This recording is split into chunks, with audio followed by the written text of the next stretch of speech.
जय महाराष्ट्र. नमस्कार. मी सचिन सुभाष राणे जूचंद्र आज एक पत्रकार म्हणून मी भाष्य करणार आहे. पण त्याचबरोबर विरोधी पक्ष नेता म्हणून आज माझं वक्तव्य असेल. आज येथे मी चंद्रपाडा वाकीपाडा ग्रामपंचायत ग्रामस्थ आदीची बॉडी याबाबत बोलण्यास आलो आहे. हे प्रथम लक्षात घ्या. सर्वप्रथम माझ्या स्थानिक आगरी कोळी आदिवासी बांधवांना ग्रामपंचायत चंद्रपाडा येथे अर्ज करूनही नोकरी का मिळालेली नाही? जर त्यांची पात्रता वय शिक्षण व काम करण्याची तयारी असतानाही त्यांना नोकरी का दिली गेली नाही?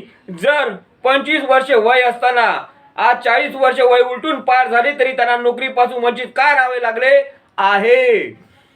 दुसरं, आज चंद्रपाडा वाकीपाडा ग्रामपंचायत हद्दीत घाण कचरा धूळ गटाराचे घाण पाणी मलमूत्राचे घाण पाणी याचा सामना माझ्या स्थानिक आगरी कोळी आदिवासी बांधवांना का करावा लागत आहे? वाढत्या नागरिकांमुळे व परप्रांतीयांच्या अतिक्रमणामुळे चंद्रपाडा वाकीपाडा ग्रामपंचायत हद्दीत स्थानिक मूलभूतांचे हाल आता पावत नाही आहेत.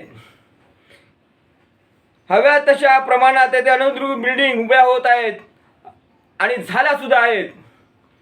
त्या बिल्डिंगमध्ये फ्लॅटमध्ये तसेच अनधिकृतरित्या फक्त पैसे कमवण्याच्या लालसेने बांधकाम झाले आहे. त्यांनीच फैलवलेल्या घाणीचा त्रास आज भूमिपत्राच्या नाकी न वाढणार आहे. त्याचप्रमाणे चंद्रपाडा वाकीपाडा या भागात क्राईमचे प्रमाण आज आपण डोळ्यात देखत पाहत आहोत. कारण आपल्या स्थानिक भूमिपुत्रांचे वर्चस्व आता कुठेतरी कमी होताना दिसत आहे. तर आता या सर्व प्रश्नांसाठी ग्रामपंचायत चंद्रपाडा वाकीपाडा यांनी ठोस निर्णय घेण्यासाठी विशेष ग्रामसभेचे आयोजन करावे. त्याचप्रमाणे या विशेष ग्रामसभेच्या वेळी प्रत्येक वेळी प्रश्न विचारल्यावर आत्ताचे सरपंचांचे नेहमीप्रमाणे म्हणणे असते की आम्हाला नाही माहीत, आधीच्या बॉडीला माहिती आहे. मग माझे असे म्हणणे आहे की सरपंच साहेब, तुम्ही ज्यावेळी पदभार स्वीकारला तेव्हा तुम्ही शहानिशा करून का घेतली नाही? आतापर्यंत प्रत्येक वेळी तुम्ही आधीच्या बॉडीचा विषय काढून विषय टाळता का बरं? त्याचप्रमाणे जर ग्रामसभेला ग्रामस्थ म्हणून आधीची बॉडी का हजर राहत नाही? जर हयात आहे, ग्रामपंचायतीची पेन्शन चालू आहे, तर मग ग्रामस्थ म्हणून तुम्ही ग्रामसभेला हजर राहिले पाहिजे, ही नम्र विनंती. कारण विनाकारण कुठलीही गोष्ट तुमच्यावर लावली जाते याचा विचार तुम्ही का करत नाही बरं? प्रत्येक वेळी आधीचे बॉडी हा विषय घेऊन ठेपल्यावर पूर्णपणे बदनामी होते ना. त्याचप्रमाणे पेन्शनर ग्रामस्थ सुद्धा, तर मग ग्रामपंचायतीच्या आधीच्या बॉडी का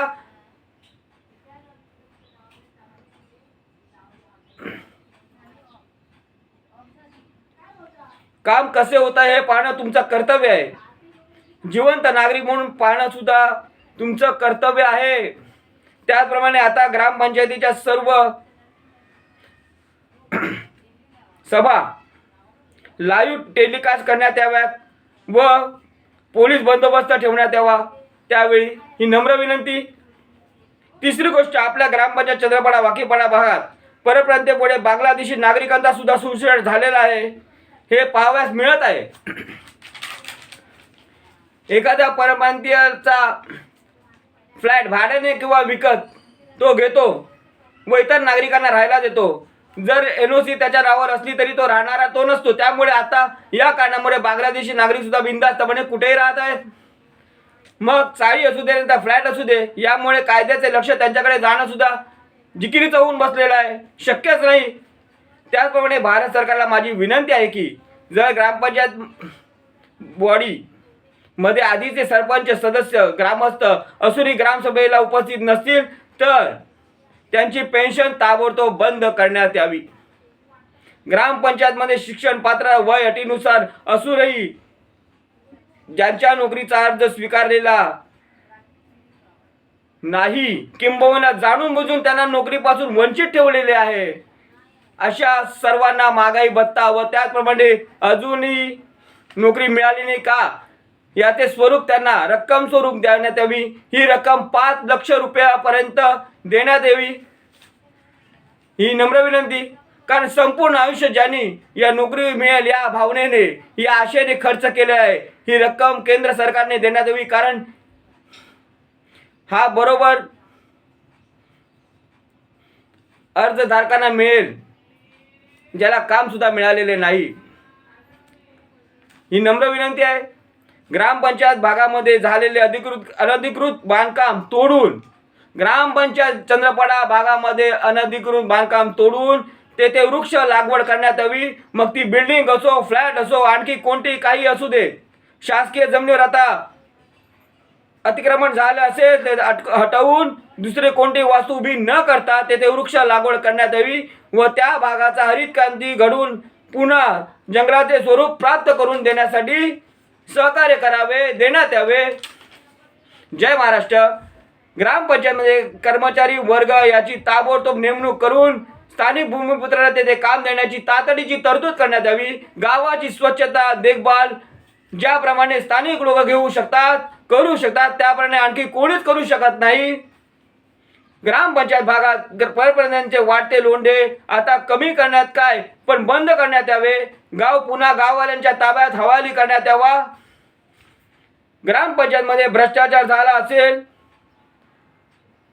तर त्यावर नियमानुसार समिती स्थापन करून तो उघड करून संबंधित व्यक्तीवर फौजदारी गुन्हा दाखल करून त्याच्यावर खटला चालवण्यात यावा. त्यावेळेस त्याचा पगार, पेन्शन सर्व काही बंद करण्यात यावं. ग्रामपंचायत भागात परप्रांतांनी काही केमिकलच्या कंपन्या काढून तेथील स्थानिक लोकांच्या शेतामध्ये रसायनयुक्त पाणी शेतीच्या भागात टाकत असल्यामुळे शेती नापीक बनत चालली आहे. ग्रामीण भागातील ॲग्रिकल्चर लँडवरील बांधकामे तात्काळ तोडून नष्ट करण्यात यावे व ग्रामपंचायत भागात पुन्हा शेतीस प्राधान्य देण्यात यावे. केंद्र सरकारने शेतीसाठी सवलती, कर्ज, खत, बी बियाणे, आधुनिक सामग्री सर्व काही पुरवावे. ही नम्र विनंती. रस्त्याच्या आजूबाजूला झालेले अतिक्रमण त्वरित हटवून तेथे वृक्ष लागवड करण्यात यावी. कारण आज रस्त्यावर सावलीसाठी एकही झाड नाही, ही शोकांतिका आहे. ग्रामपंचायत भागातील अनधिकृत शाळांना ताबडतोब डिमॉलिश करून तोडून तेथील विद्यार्थ्यांना सरकारी शाळेमध्ये ॲडमिशन मिळवून देण्याची ताबडतोब व्यवस्था करण्यात यावी. अनधिकृत शाळांमध्ये तेथील जिल्हा परिषद शाळा बंद होण्याच्या मार्गावर आल्या आहेत, त्यामुळे अनधिकृत शाळांवर तात्काळ हातोडा चालवण्यात यावा व अनधिकृत शाळांचे सुरू ठेवणाऱ्या असंख्य प्रिन्सिपल, व्यवस्थापन यांच्यावर खटले दाखल करण्यात यावे व तेथे सर्टिफिकेट बनवण्याचा जो काही हेतू आहे, मनसुबा आहे, त्यांच्यावर सुद्धा खटला दाखल करण्यात यावा व पात्रता नसलेले शिक्षक व व्यवस्थापन त्याप्रमाणे प्रिन्सिपल यांच्यावर ताबडतोब फौजदारी गुन्हा दाखल करून त्यांच्यावर खटला दाखल करण्यात यावा. जिल्हा परिषद शाळेच्या अवतीभोवती असलेल्या पानपट्ट्या, रसबंदी गृहे, व्यसनांची अड्डे तोडून टाकण्यात यावे. शाळेला चिटकून असलेली दुकाने त्वरित तोडण्यात यावी.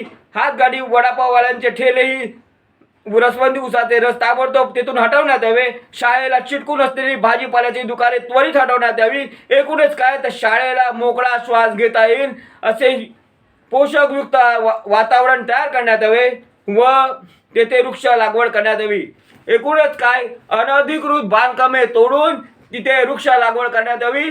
जय महाराष्ट्र, जय महाराष्ट्र, जय महाराष्ट्र. जय आगरी कोळी आदिवासी बांधव. जय महाराष्ट्र.